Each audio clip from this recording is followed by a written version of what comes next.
Sublimation. Sublimation defense mechanism works by redirecting unacceptable negative feelings or impulses into positive, healthy ones. For example, a man who recently went through a breakup may channel his emotions into an effective way by going to gym and work out regularly and improve his mindset or concentrate on his job more. Rationalization.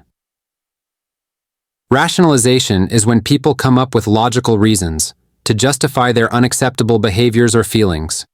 They might use following ways like making excuses, making comparisons, or blaming others with convincing facts to rationalize their behavior. For example, when someone arrives late for work or a movie after leaving late from home, they usually explain or give reasons such as heavy traffic or an unforeseen circumstance that occurred on their way.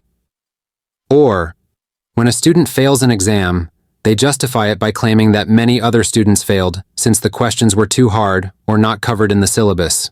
Disassociation. Disassociation is activated in the event of traumatic and difficult experiences. When the mind reaches the threshold of resistance to difficulties caused, it kind of tries to escape from the traumatic experience.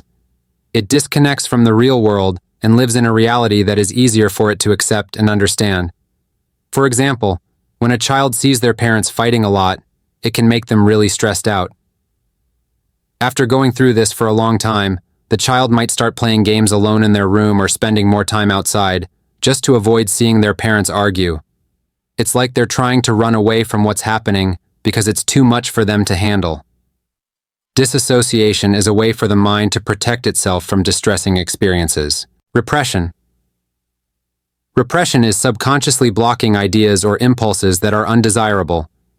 This defense mechanism may be present in someone who has no recollection of a traumatic event, even though they were conscious and aware during the event. For example, been bullied by a girl when they were younger and without even realizing it, developed a strong dislike for interacting socially with girls in the present. Or, when a guy is bitten by a dog as a child, he may grow up to fear dogs severely, even if he may not remember the exact incident. Denial. Denial is refusing to accept reality or the truth of a situation. It is when you don't want to believe something bad is happening. You might ignore facts or pretend things aren't true. For example, when a person buys a new bike with all his money by putting his other ongoing financial commitments at stake, thinking if not now, then when, rather than trying to earn more and manage both. Or, an alcoholic denies having a drinking problem for several years, stating, "I can stop drinking anytime I want, and I'm drinking only thrice a week so I don't need help." When you ignore what's true, you keep yourself safe from something you don't want to face, like the truth about a situation or how it affects you. Avoidance. Avoidance means ignoring any uncomfortable or negative thoughts or feelings without trying to understand and deal with them. You might also avoid people or places that make you uncomfortable to the extent that it disrupts your personal life. For example, someone who is scared of speaking in public might make up excuses to skip presentations at work, like pretending to be sick or take leave. This keeps them from facing their fear of speaking in front of others, making them feel safer for now. But it doesn't fix their fear, and it could get worse over time. Projection. Projection is not acknowledging one's unacceptable feelings or desires and attributing them to someone else. For example, a person who feels jealous of her classmate says that her classmate is jealous of her and keeps on projecting bad about her. It is when someone who doesn't want to take responsibility for one's action projects it onto the other person to feel better about themselves. Displacement. Displacement is expressing an emotional reaction caused by someone else to another person who is not the reason.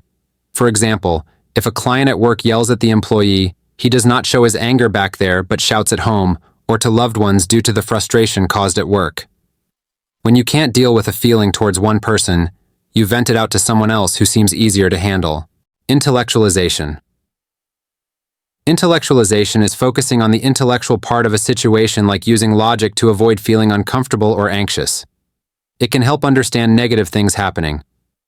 For example, if a person gets rashes on his body, they immediately search for the reasons and consequences of it to avoid feeling more anxious. Reaction formation. Reaction formation is when people act in a way that's the opposite of how they truly feel. This happens when someone has a thought or desire that makes them anxious because they think it's not okay by their own or society's standards. For example, after a recent breakup, Certain people act as if they are happy while deep down they are very sad about it. Or, if someone likes another person but feels nervous about it, they might tease or bully them to hide their feelings, but on a subconscious level, they are attracted to that person. Identification. Identification is copying behaviors you observe in others, like a child acting like their parents without realizing it. This is also called identification or introjection. Regression. Regression is when people deal with stress by acting childish or immature. They regress to earlier developmental stages like when they were young and behave overly needy or throw tantrums. For example, a woman gets into an argument with someone at work and suddenly starts crying uncontrollably, overwhelmed by emotions. Suppression. Suppression is consciously blocking memories, impulses, or actions to avoid feeling bad about the situation and focus on one thing at a time which is of primary importance. For example, when a person comes to know that their partner has done something that he wouldn't like or approve of, instead of confronting them immediately, they focus on their work and discuss it soon at the right time. Humor. Humor is noticing the funny or ironic parts of an exhausting situation and trying to feel better. For example, cracking a joke when the situation gets stressful or tough. Undoing. Undoing is trying to make things better for what you think are wrong feelings or unhealthy actions. For example, if you hurt someone, you might do something nice for them to feel better. Comment down if any of these methods you use, and subscribe to our channel for more information.